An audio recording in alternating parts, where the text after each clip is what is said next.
Hartlik welkom by Keerpunt. Ons praat op die oomblik oor die 10 gebooie. Ons het vorige keer gekyk en gesien in die Ou Testament word die 10 gebooie gegee deur God self met sy vinger op klip geskrywe in die ark gebeere, en dit was as dit ware die konstitusie van God se koninkryksregering. Wat jy mag, wat jy nie mag en wat jy moet doen. So hoe die volk van die Here wat nou 'n nuwe volk geword het, verlos uit die afgoderry en slawerny van Egipte, hoe hulle nou in hierdie wêreld moet lyk en leef, is in hierdie 10 gebooie saamgevat. Toe het ons begin om te kyk na wat sê hierdie gebooie elkeen. Ons het agtergekom dat ons die vorige keer begin met die eerste en die groot gebod: jy moet die Here jou God lief hê met jou hele hart, jou hele siel, jou hele verstand, al jou krag. So dit is die eerste en die groot gebod. En dan gaan hy aan om eintlik te verduidelik: moenie vir God wil aftrek na hierdie aardse bedeling nie. Moenie probeer om 'n afbeelding te maak van God nie. Nee, jy mag geen beeld van God maak nie. En dan die derde is dat jy pas op hoe jy praat en hoe jy leef as jy jou naam aan Christus, aan God verbind. Want jy moet sorg dat jy van jou kant af 'n voorbeeld is wat God gaan eer en verheerlik. So daarom mag jy die naam van die Here, jou God, nie uitelik gebruik nie. Jy mag nie vir God aftrek en om na hierdie aardse vlak sommer sy naam goedkoop gebruik of sy naam beswadder, hoe jou voorbeeld is, hoe jou getuienis lyk, hoe jou lewe is. Pas op hoe jy lewe, sê die Here, dat jy altyd vir my 'n voorbeeld en 'n getuie is van iemand wat vir God eer bo almal en bo alles.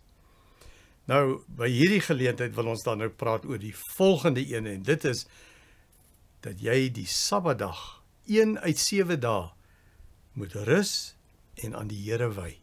Nou, voor ons oor hierdie ingewikkelde, sommige mense sê, tamaletjie bietjie gaan praat, wil ek jou hartlik uitnooi om met ons ook kontak te maak. Ons telefoonnommer hier is 079 195 1586. Kontak ons gerus. Is lekker om te hoor van wat die Here besig is om te doen daar aan die ander kant. Weet, ons bid baie vir julle. Weet ook, ons het 'n gebedsspan wat elkeen van die gebedsbehoeftes gereeld voorbid en intree daarvoor. En in die afgelope week het ons ook gehoor van mense wat skryf en sê vir die gebedsspan dankie. Weet jy hoe het God julle gebede verhoor? En dankie vir elkeen wat finansiëel bydra. Baie anoniem. Ons sou so graag vir jou wou dankie sê. Ons sou so graag vir jou ook wou erkenning gee dat jy weet hoe belangrike werk jy doen en dat jy besig is om in die koninkryk van God te bou en dat jy besig is om iets nuuts te help groei in mense se lewens. Ons dank die Here vir die seën wat hy oor hierdie bediening het. En mag die Here hierdie Keerpunt bediening steeds verder laat uitkring. Die boodskappe is ook op YouTube beskikbaar. So laat weet vir ander, skakel in en volg ons ook op sosiale media. Gaan kyk bietjie op Facebook en Instagram en ook op X. Dirkie van der Spy bediening. En mag die Here ook daar vir jou elke dag ontmoet en vir jou spesiaal seën. Nou, ons gaan by hierdie geleentheid praat, het ek gesê, oor wat sê die gebod, die 4de gebod: jy moet die Sabbatdag eer en dit heilig. Nou, kom ek lees net wat daar staan in Exodus 20 vers 8. Sorg dat jy die Sabbatdag heilig hou. 6 dae moet jy werk en alles doen wat jy moet. Maar die 7de dag is die Sabbat van die Here jou God. Dan mag jy geen werk doen nie. Nie jy, of jou seun, of jou dogter, of die man, of vrou wat vir jou werk, of enige dier van jou, of die vreemdeling by jou nie. Die Here het in 6 dae die hemel en alles daarin gemaak, die aarde en alles daarop, die see en alles daarin, en op die 7de dag het hy gerus. En daarom het die Here dit as gereelde rusdag geheilig. Die Here wil hê ek en jy moet ook 1 uit 7 dae heilig. Wat beteken dit? Heilig is afgesonder. Dit moet anders wees as die ander 6 dae. Wat ek in hierdie ander 6 dae nie genoeg by uitgekom het nie. By die Here se dinge. Die 7de dag is juist dit die prioriteit. Dis waarmee ons besig gaan wees. Ag, en die Here het dit al lankal hierdie begeerte het hy al bekend gemaak, selfs nog voor Sinaï en voor hy die wette gegee het en voor hy die Sabbatdag ingestel het as 'n heilige dag. Toe hulle in die woestyn was en nie kos gehad het nie, het die Here vir hulle brood gestuur, manna. En toe het hy gesê, julle moet in die oggend opstaan en vir daardie dag alleen moet julle dit gaan bymekaar maak. Vir 5 dae tel julle op net genoeg wat julle kan gebruik en eet. Maar die 6de dag, dan tel julle dubbel op, want die 7de dag gaan julle rus. Gaan julle nie in die veld in om te soek vir kos nie. Nou, dis 'n basiese beginsel wat God daar getref het. Interessant dat mense wat nou gewonder het, maar miskien is daar môre nie weer kos in die veld nie. Is daar nie weer van hierdie manna dou wat ons kan eet nie. So kom ek vat bietjie meer vir vandag. En dan het hulle meer gevat en dan daai aand, so hulle klaar geëet het, hulle is die volgende oggend as hulle weer daarvan wou gebruik en sien hulle dit het sleg geword. Daar's miete in, daar's wurms in. Maar as jy op die 6de dag dubbel opgetel het, dan het niks oorgekom nie. So God het beskik om vir die volk as het ware 'n ritme te leer van 6 dae hard werk en besig wees, waar jy in die veld gaan soek vir jou kos en gaan werk op die markpleit, maar die 7de dag sonder jy af om by die Here te wees. Daarom staan daar ook, hierdie dag moet jy heilig. Dit moet afgesonder wees. Jy moet dit vir die Here kom gee en dit aan hom toewys spesifiek. En dan staan daar, op die Sabbatdag, gedenk die Sabbatdag, dink aan die Sabbatdag. Jy rus, die Sabbatdag waar jy moet rus, is eintlik 'n dag wat jy moet dink. Jy moet jou kop weer skoon kry. Jy moet tyd maak om rustig te wees, om goed te verwerk. Jy moet jou gedagtes nou wegvat van al die bekommernisse en die dinge van jou werk en jy moet fokus op die Here om hom te loof en te prys. So, dit was die getuienis wat daar was, dat die volk van die Here het 6 dae hard gewerk, maar die 7de dag was 'n dag wat hulle aan die Here toegewy het. Nou, sal daar 'n ou kom en hy sê, maar hy kom môre van so en so af hierso, en hy wil asseblief dit en dat besigheid kom doen, dan sê hulle vir hom, jammer, dis die Sabbatdag, jy sal die volgende dag moet kom, ons werk nie op die Sabbatdag nie. En so sou die volke oor die hele wêreld, die destyds bekende wêreld, agterkom, dat hierdie volk het een God. Hulle gehoorsaam hom, hulle dien hom, hulle wy 'n dag spesiaal aan hom, hulle werk hard vir 6 dae, en dan fokus hulle op hom, en rus vir daardie 7de dag.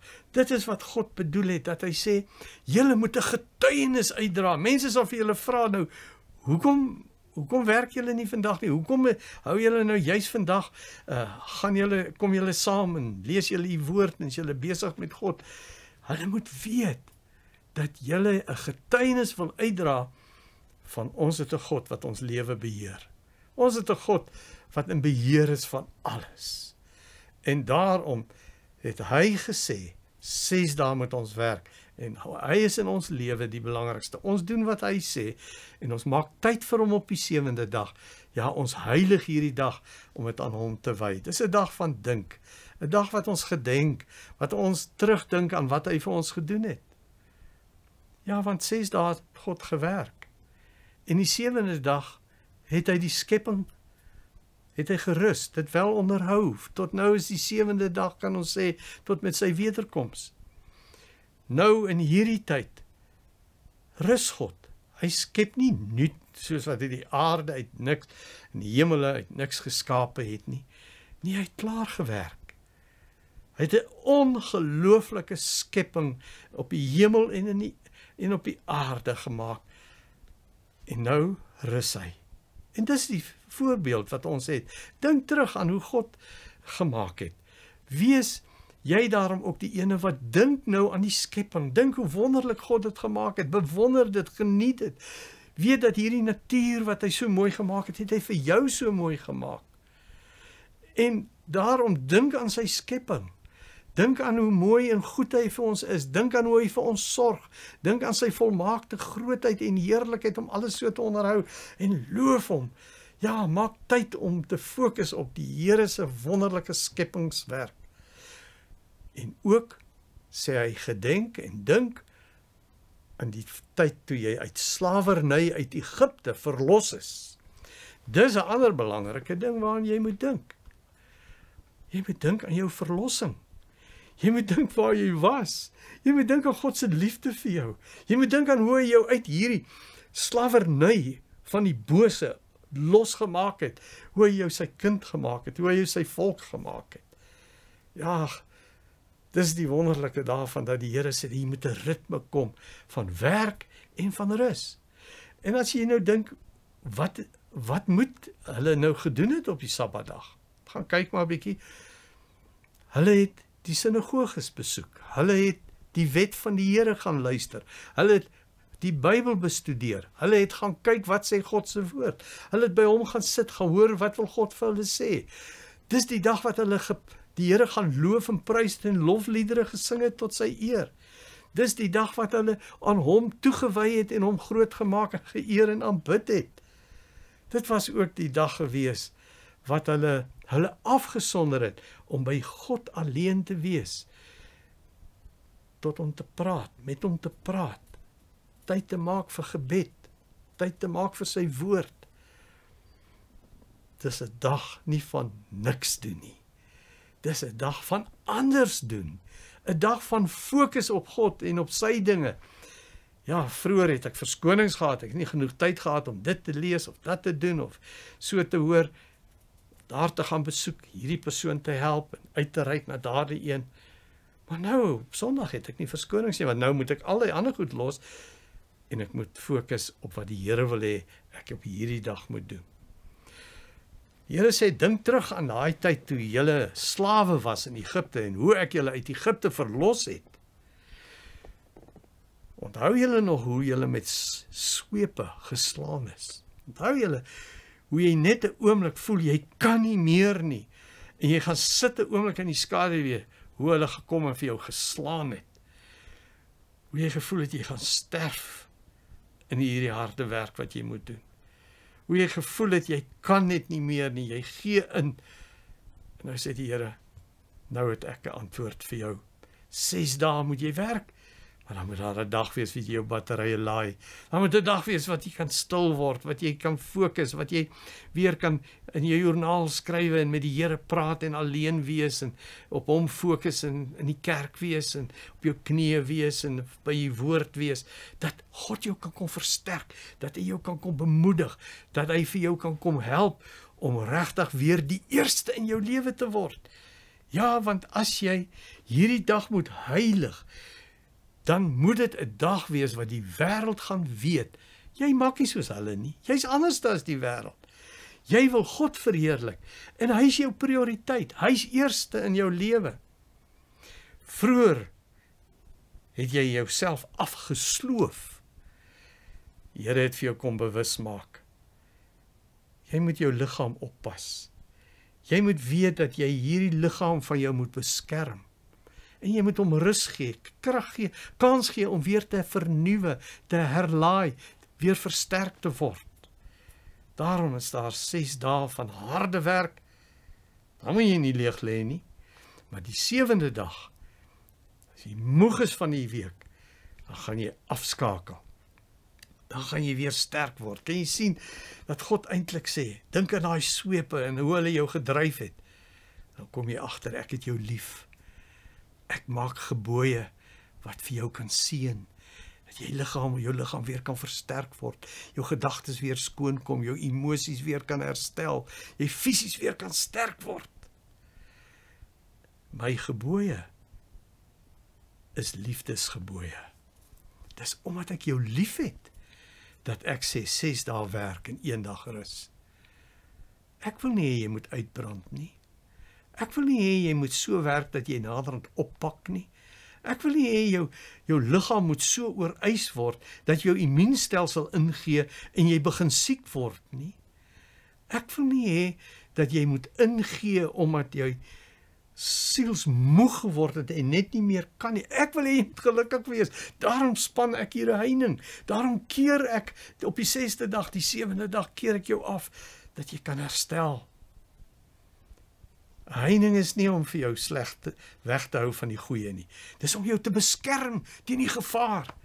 Hulle vertel dat hier nou onlangs toe ek daar in Appington gepreek het, vertel hulle dat daar 'n man by die Oegrabiese watervalle het hy daar aangeval. Hy het oor die heining geval. Die water was so woes gewees dat jy eintlik nie daar naby daai heining moes gaan nie. En hy's daar in daai maalkolk in en hy's weg, hy het hom nou nog nie gekry nie. Kan jy sien, daai heining is om jou te beskerm. Nie nou oorklim nie. Daardie heining is omdat God jou liefhet, dat hy nie wil hê jy die seën moet mis en die geluk moet mis in jou huwelik en jou gesin, tussen jou vriende. Hy wil hê jy moet tyd maak vir hulle. Hy wil hê jy moenie net op werk gefokus wees 7 dae 'n week nie. Hy wil hê jy moet iets verstaan van sy liefde wat vir jou gelukkig wil maak en wat jou liggaam wil weer versterk, wat jou emosioneel weer wil opbou, wat jou fisies wil laat rus, sodat jy weer kan inspring in die werk as jy weer begin. Nou, as jy nou mooi gaan kyk, het Jesus oor die Sabbatdag ook 'n paar erge waarskuwings gegee. Jesus was nogal uitgesproke oor hierdie wet. En wel na die Fariseërs se kant toe. Want hy sê, wat het julle nou van die Sabbatdag gemaak? Dit het 'n dag geword net waarin julle wetties stil sit en te bang is om iets te doen.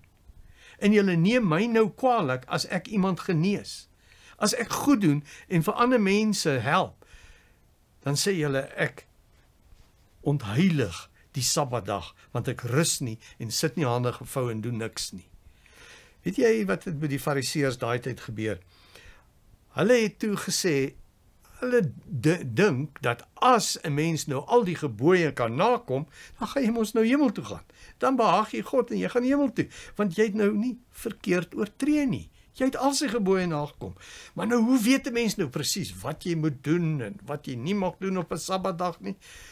Hulle het 613 wette ekstra gemaak, wat vir jou presies wil verduidelik hoe jy hierdie gebod moet nakom, wat jy mag doen, wat jy nie mag doen nie, en so het jy hierdie 613 wette gehad, wat jou hele lewe beheers en oorheers het.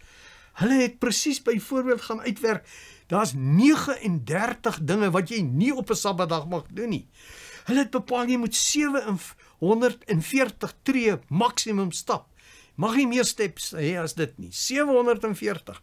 So het hulle die gebooie een vir een begin uiteensit en dat jy nou kan sê, nee, ek het vandag net 600 tree gegee, ek het nie gesondig nie. Ek het nie een van hierdie dinge gedoen wat verbied word, hierdie 39 dinge, ek het dit nie gedoen nie. Ek is reg, ek is 'n voorbeeld, ek behaag God, ek gaan hemel toe.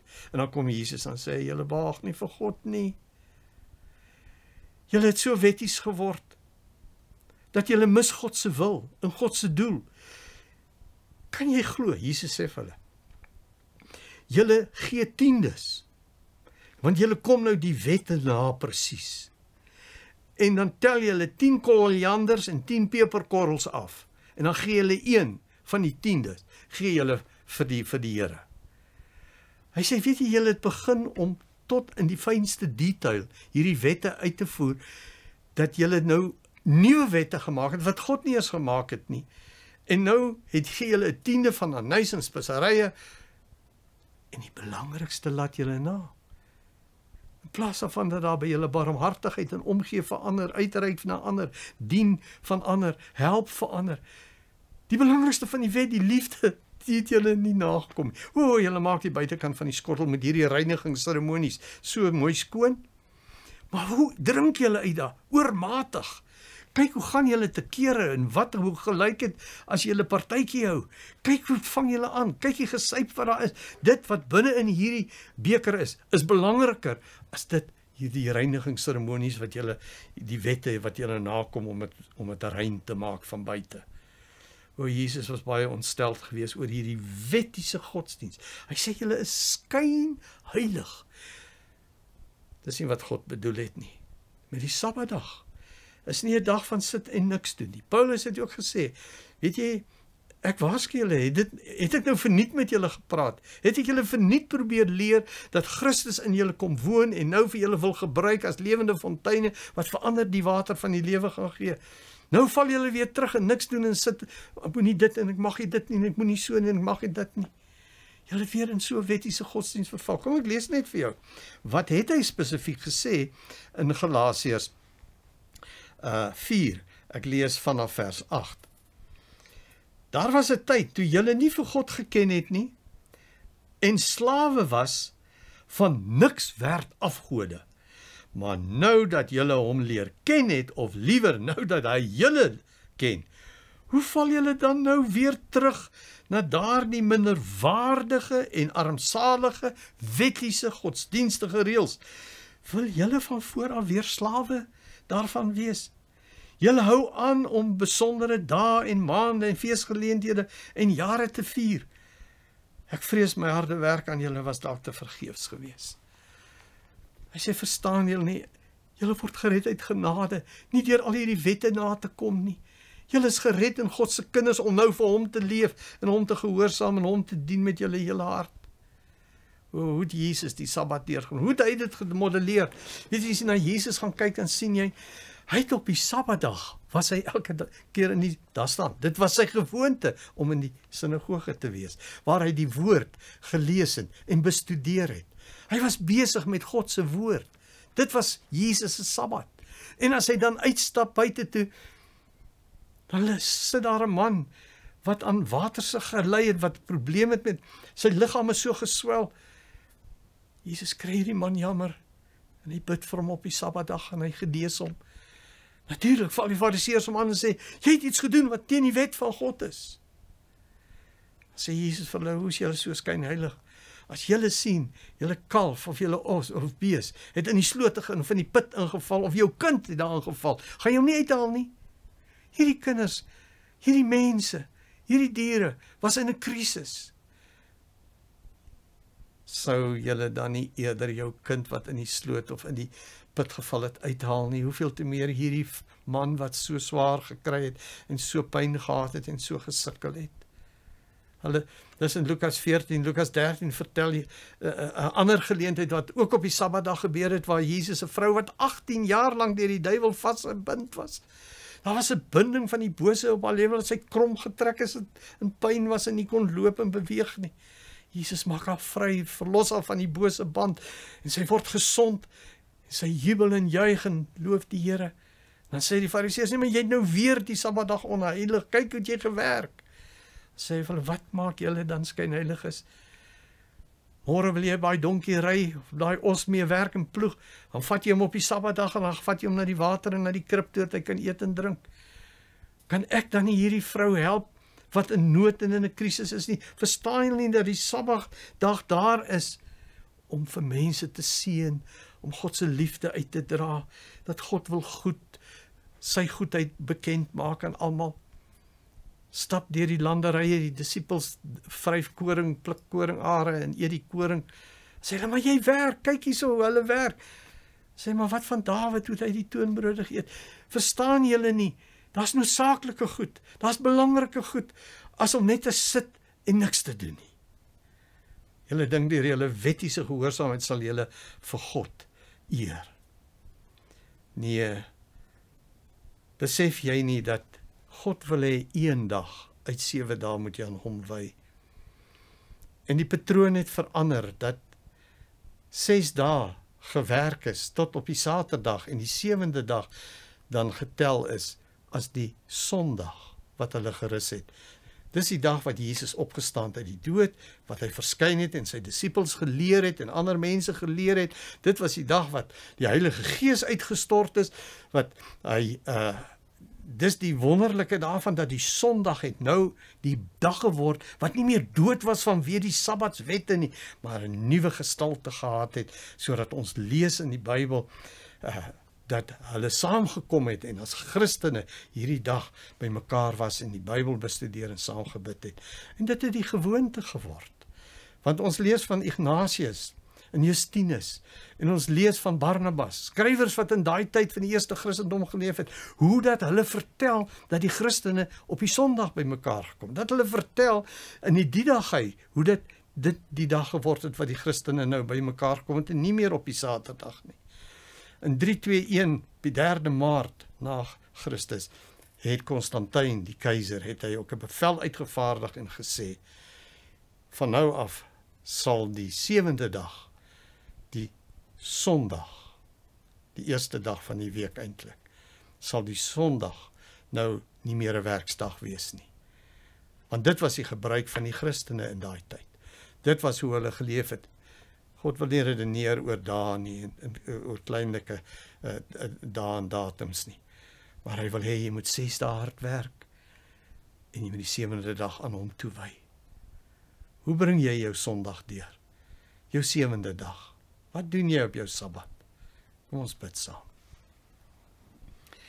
Here Jesus, dankie dat U opgestaan het uit die dood en leef en vir ons wil ontmoet elke dag, maar ook spesiaal op die 7de dag. En ons wil, Here, ons lewe aan U kom toewy, ons 6 dae hard te werk en die 7de dag aan U toe te wy.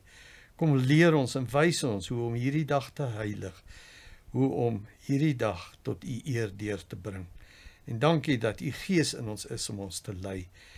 Ons wil U eer en verheerlik as die enigste ware God, en daarom wil ons op hierdie dag 'n getuienis uitdra dat ons aan U behoort. Dankie vir U liefde en U sorg in Jesus naam. Amen.